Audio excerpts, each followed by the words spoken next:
पता ही नहीं है, हमारे लोगों को पता नहीं है।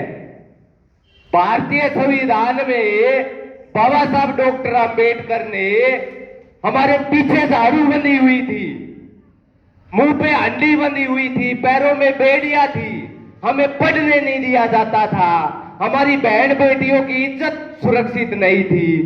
बाबा साहब डॉक्टर अंबेडकर ने लड़ते हुए भारतीय संविधान लिखा और हमें हक और अधिकार मिले। हम वोट बेच देते हैं।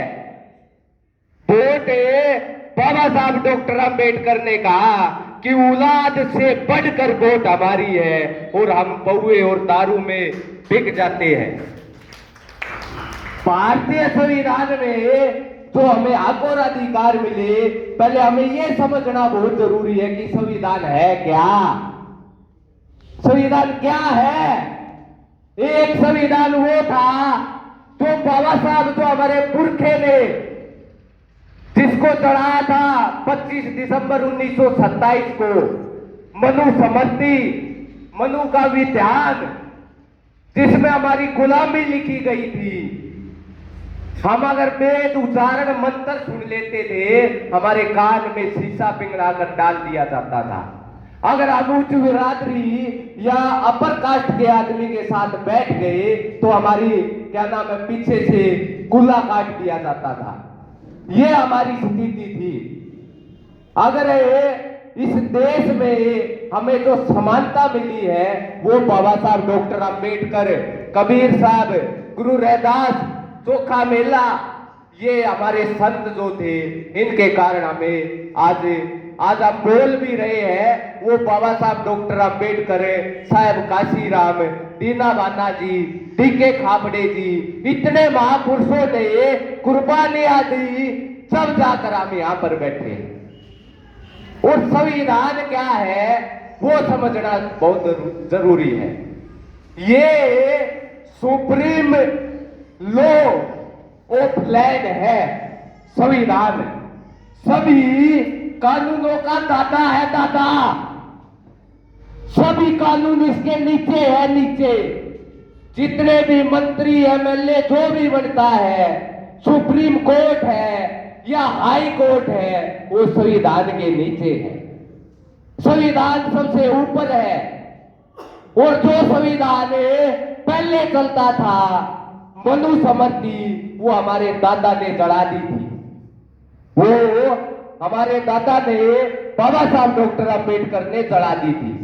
और ऐसा संविधान लिख कर दिया कि आज हम उस पुरखे के, उसकी बदौलत हम यहां तक पहुंचे हुए हैं। अगर बात करें प्रोफेसर सीपी सोरेन के अनुसार, उन्होंने क्या कहा कि constitution is like umbrella and all law under the umbrella. CP Soren ने कहा कि भारतीय संविधान एक अम्ब्रेला की तरह, छतरी की तरह है, उसके नीचे सब कुछ है। चाहे वो सुप्रीम कोर्ट का न्यायाधीश हो, जस्टिस हो, ये सब नीचे आएंगे भारतीय संविधान के। इतना बड़ा काम बाबा साहब डॉक्टर अंबेडकर करके गए और हम उसको समझ नहीं रहे हैं। हमारे लोग, हमारे घरों में आग लगा दी जाती है, हमारी बहन बेटियों की इज्जत सुरक्षित नहीं है। ये जो कार्यक्रम लगाए जाते हैं, वो कार्यक्रम बाबा साहब, वो हमारे लोगों में विचारधाराएं, हमारे लोग शिक्षित हो जाए, बच्चे जो बेरोजगार घूम रहे हैं, शिक्षा से वंचित है, दलिया बांटा जा रहा है स्कूलों में, वो समझने की जरूरत है कि हमारे बच्चे शिक्षित होकर और आगे बढ़े, हक और अधिकारों की आवाज उठाए।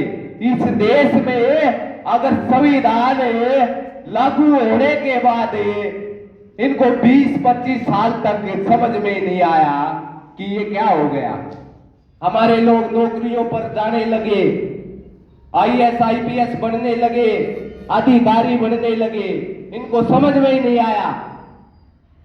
जो लोग इनके घरों में कूड़ा बोहारी और लामड़ी करते थे, वो लोग छाती फुलाकर चलने लगे।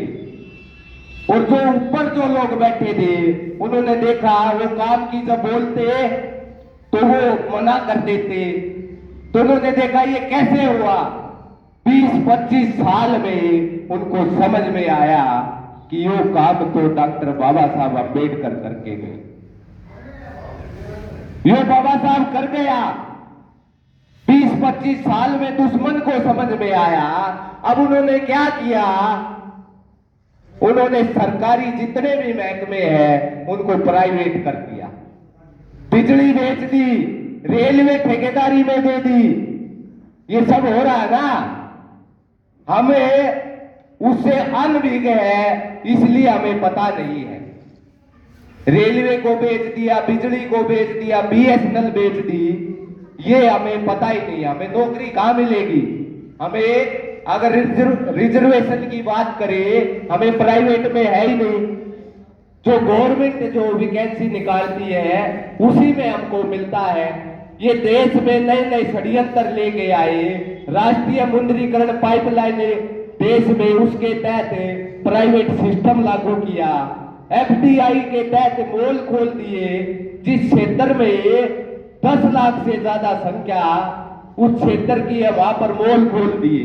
उस मॉल के अंदर जो बिकने वाला जो सामान है वो रख दिया, और जो ये क्या नाम है बाजार लगते हैं, छोटे छोटे किराना स्टोर है, उनको बंद कर दिया जाएगा। ये कानून लेके आए हैं। वो जो भी मॉल में मिलेगा सब कुछ मिलेगा। छोटे जो बाजार लगाते हमारे लोग हैं, रेडी लगाते हमारे लोग हैं, वो उनको हटा दिया जाएगा। ऐसे ऐसे षड्यंत्र इस देश में किए जाते हैं। तो साथियों, समझने का, उन लोगों को जागरूक करने के लिए ये कार्यक्रम लगाए जाते हैं कि हमारे लोगों में जागरूकता आए और उनको अपने हक और अधिकारों के बारे में पता लगे। गुरु रैदास ने कहा कि ऐसा चाहूं राज में जिसमें मिले सबको अन्न, और छोट बड़े संभ से रैदास रहे प्रसन्न। हमारे लोगों को दवाइयों से मारा जा रहा है, कोरोना का नाम लेकर इंजेक्शन ठोक ठोक के मारा जा रहा है। कुछ नहीं है, षड्यंत्र है। इससे बचना बहुत जरूरी है। समय का अभाव है साथियों। इसके साथ मेरा जय भीम, जय मूल निवासी, जय गौ मूल्य।